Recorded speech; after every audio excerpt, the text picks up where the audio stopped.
বিকালের নাস্তায় বা বাচ্চাদের টিফিনে যদি এত লেয়ারযুক্ত আর এত ক্রিস্পি যদি একটা পেটিস থাকে তাহলে আর কোনোই কথা নেই। আসসালামু আলাইকুম আমার কলিজার ভাই ও বোনেরা, আপনারা সবাই কেমন আছেন?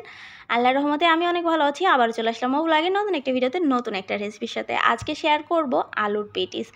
এটা কিন্তু তোমরা চিকেন দিয়েও বানাতে পারো। আমি চিকেন দিয়ে অনেক পেটিস শেয়ার করেছি, আজকে আলু দিয়েই বানিয়ে দেখাবো। এর জন্য প্রথমে আমি নিয়ে নিচ্ছি 1 কাপ পরিমাণ হচ্ছে আটা।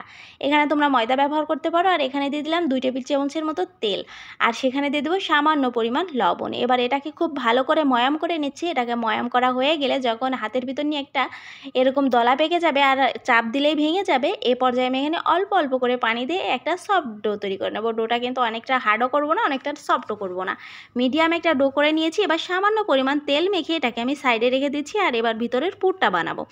পুরটা বানানোর জন্য প্রথমে আমি এখানে দিয়ে দিলাম অল্প একটু জিরা, সেখানে দিয়ে দিলাম রসুন কুচি। ভেজে নিয়ে এবার এখানে দিয়ে দেব পেঁয়াজ কুচি। পেঁয়াজটা আর রসুনটা খুব ভালো করে ভেজে নেব। ভাজা হয়ে গেলে এখানে আমি দিয়ে দেব প্রথমেই স্বাদ মতো লবণ, আর দিয়ে দিলাম চিলি ফ্লেক্স, সাথে দিয়ে দেবো চাট মশলা। আর বেশি কোনো মশলাই যাবে না, হালকা পরিমাণ দিয়ে দিলাম এখানে গরম মশলা গুঁড়া আর হচ্ছে একটুখানি ধনিয়া গুঁড়া। এবার সেই দিয়ে দিলাম আলু সিদ্ধ করে নিয়েছি একটা আলু। এবার এটার সাথে এই আলুর পুরটাকে খুব ভালো করে মেখে নেব।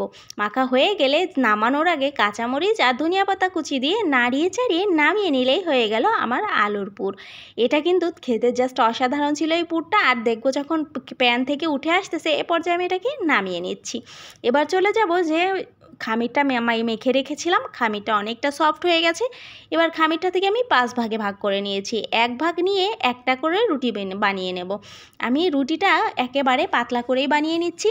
দেখতেই পাচ্ছ অনেকটা পাতলা হয়েছে। এভাবে আমি 5টা রুটি বানিয়ে নিচ্ছি। 5টা রুটি আমার যখন বানানো হয়ে যাবে এ পর্যায়ে আমি একটাই তেল মেখে তার উপর দিয়ে দিব আটা। আটাটাও এভাবে দিয়ে তারপরে আবারও একটা এর উপরে রুটি দিয়ে দিব। দেখতেই পাচ্ছ এভাবেই আমি যে রুটিতে দিয়ে দিলাম 5টা রুটি দিয়ে বানিয়ে নিয়েছি। এবার এটাকে আমি চৌকো শেপ করে জাস্ট 4-5টা কেটে নিচ্ছি। কেটে এরকম চৌকো করে নিলাম। এবার একটা এখানে রেখে দেব। রেখে এটাকে আমি জাস্ট হালকা আলতো হাতে একটু বেলে নিচ্ছি। অনেকটা বেলার দরকার নেই, জাস্ট একটু বেলে জাস্ট একটু বড় করে নিচ্ছি।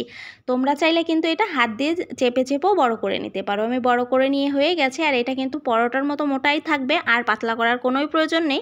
এবার সেই আলুর পুরটা নিয়ে জাস্ট আমি যেভাবে দেখতেছো ফোল্ড করে নিচ্ছি, তোমরা এভাবে এটাকে ফোল্ড করে নেবে। এই তো এবার এটাকে আমি ফোল্ড করে নিচ্ছি। এভাবে ফোল্ড করে নিলেই হয়ে গেল জাস্ট অসাধারণ স্বাদে হচ্ছে পেটিস। এই আলু ভিতরে যে পুরটা দেওয়া হয়েছে পুরটাও কিন্তু দারুণ মজার, আর এটা খেতেও কিন্তু অনেক মজার ছিল। এভাবে আমি সবগুলোকেই বানিয়ে নিচ্ছি। আমার বানিয়ে নেওয়া হয়ে গেলে জাস্ট গরম তেলে একে একে ভেজে নিলেই টিফিন বা বিকালের নাস্তা রেডি।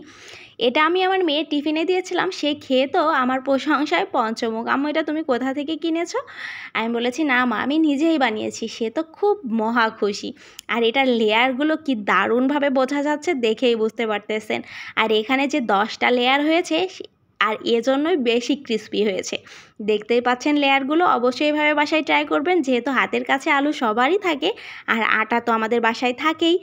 এক্ষুনি ঝটপট করে ট্রাই করে ফেলুন। আল্লাহ হাফেজ, আজ এই পর্যন্তই। আসসালামু আলাইকুম।